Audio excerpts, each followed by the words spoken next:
In the fall of 1975, as a 16-year-old brand new believer, the guy who led me to the Lord and who was discipling me, Ron Musselman, he was the youth pastor at First Presbyterian Church. He took me to the Reformed Theological Seminary bookstore, which was in my hometown, so that I could buy the tools that he deemed necessary for me to be a Christian, for me to follow Christ. The tools he thought were necessary for me to have the right foundation. And here's what I purchased in the RTS bookstore: a New American Standard Bible, a Strong's Concordance. Now, you've got to remember, this was before the internet and anything digital. So this Strong's Concordance was about this big, about that thick. I mean, this was a massive book. And thirdly, I bought a Fox's Book of Martyrs. Yeah, a Bible, a concordance, and a Fox's Book of Martyrs. If you don't know Fox's Book of Martyrs, it was a 16th century book, one of the best-selling books in the history of the English language. And it told the stories of people who gave their lives and spilled their blood for the sake of the gospel, beginning in the book of Acts all the way up until the time that it was written. And Ron taught me that if I want to know God, I need to read the Bible, and I needed that concordance to work my way through Scripture. And if I wanted to really understand the life of faith and what it means to pick up your cross and follow Jesus, then I not only needed to read the Bible, but he felt Fox's Book of Martyrs would help me. And I am so glad that that was one of the first Christian books, actually the first that I ever purchased and the first one I ever read, apart from the Bible. And I think it laid the foundation of understanding that this Christian life is not all about comfort and favor and blessing and prosperity and all of these things. Now, those are part of life, but there's a purpose for any of that. And the point and the heart of our faith, if we're going to be a disciple of Christ, is to pick up the cross, deny self, and follow him. I want to look at a very familiar scripture today where Paul and Silas are unjustly, illegally, unrighteously, brutally beaten, chained, and thrown into prison. They've done nothing wrong, and this horrible situation has happened. So here we go, chapter 16, verse 25 through 28. About midnight, Paul and Silas were praying and singing hymns to God, and the prisoners were listening to them. And as I thought about that, there are always tough situations that Christian leaders go through, and people are listening to how we respond. The prisoners were listening. I hate to say it, but I probably would have been complaining and murmuring and trying to pull strings and try to find a lawyer to get myself out of there, but not Paul and Silas. They had their eyes on the Lord. They had their eyes on Jesus. They weren't acting like victims. They weren't doing everything they could possibly do to get out of the situation. They were worshiping God in the injustice. They were worshiping God in the discomfort. They were worshiping God in their pain. They were worshiping God in this horrible situation, keeping their eyes on him.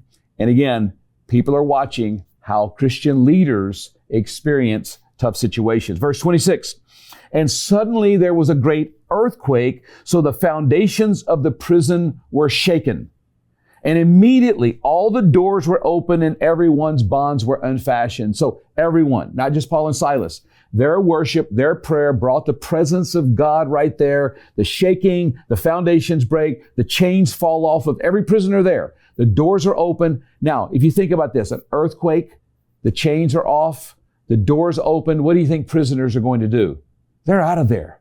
They're going to run as fast as they can. They're going to get out of the pain and the imprisonment. For Paul and Silas, get out of the injustice, get out of the impending false and unfair trial that they might face. Most of the people in there, maybe they should have been there. Maybe they did what they were accused of, but not these two. And so what happens is now they are free, but what do they do with their freedom? That's an important question. As believers, we have a lot of freedoms, but what do we do with those freedoms? What is the point of those freedoms? And watch this, verse 27. When the jailer woke and saw that the prison doors were open, he drew his sword and was about to kill himself, supposing that the prisoners had escaped. And so the Roman soldier was in big trouble if the prisoners escape. So it's better in his mind that he just go ahead and kill himself. And so that's the situation. Verse 28. But Paul cried with a loud voice, "Do not harm yourself, for we are all here." We are all here. I don't know how Paul and Silas got all the other prisoners to stay, but they chose to stay in a bad situation. Paul and Silas as apostolic leaders, Paul and Silas as preachers of the gospel, Paul and Silas as disciples of Christ, cross-carrying, self-denying followers of Christ, decided to stay in a situation that was unjust, uncomfortable, unfair, illegal, and could cost them their lives, at the very least cause them great suffering. Why do people choose to stay in a bad situation? Well, one reason is codependent dysfunction. A lot of people stay in a bad relationship because of that. They're not emotionally healthy, but that's not what this situation is. There's another reason to stay, the will of God. There's another reason to stay, the mission of God. There's another reason to stay, the purpose of God in painful situations.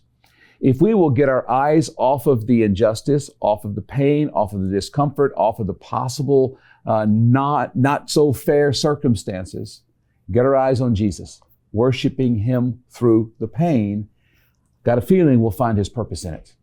So they stayed. Those 4 words, we are all here. I have a lot of friends who stay in dangerous situations for the sake of the gospel. I have a lot of friends I get to talk to weekly, monthly. Sometimes I get to visit them. I will visit in the next week some of these people who they could leave. They could go to a place that's more prosperous. They could go to a place that's safer. They could go to a place where there's no chance of them getting arrested and being in prison for the gospel, but they choose to stay. I think about my friends in a particular Central Asian Islamic nation. I think about the time that my friend was in prison and refused to deny his faith and got out of prison and continues to do the very things that landed him in prison, and he could be arrested anytime, he and his disciples and the other church members. I think about another friend in a Middle Eastern nation, in an Islamic nation, who continues to preach the gospel and make disciples. And as far as I know, there are hardly any members of our church in that nation that do not have physical scars on their bodies because of the gospel. I think about a friend in a Buddhist nation who has been threatened and pulled into the police station multiple times, but refuses to quit preaching the gospel. I could go on and on about people that I'm privileged to know, and I'm privileged to work with, and I'm privileged to pray with on Zoom calls and on Signal calls and on WhatsApp calls and all this. I'm privileged, who are just like Paul and Silas. And even though they're free and they could get out of those situations, they continue to put themselves in harm's way for the sake of the gospel. They continue to pick up their cross and follow Jesus, realizing that self-denial is a part not only of the call of a disciple, but also the call of a Christian leader, carrying the cross, denying self, no matter what is around us. Now, when we read the rest of the story, we see the results, what happened because Paul and Silas stayed in a dangerous, uncomfortable, unfair situation. Look what happened. In verse 29, the jailer called for lights and rushed in, and trembling with fear, he fell down before Paul and Silas. Then he brought them out and said, "Sirs, what must I do to be saved?" Wow.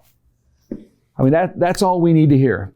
When we choose to stay in situations that most people would give anything to get out of those situations, when we choose to stay for the sake of the gospel, and at some point we hear that person far from Jesus because of what they've observed saying, "What must I do to be saved?"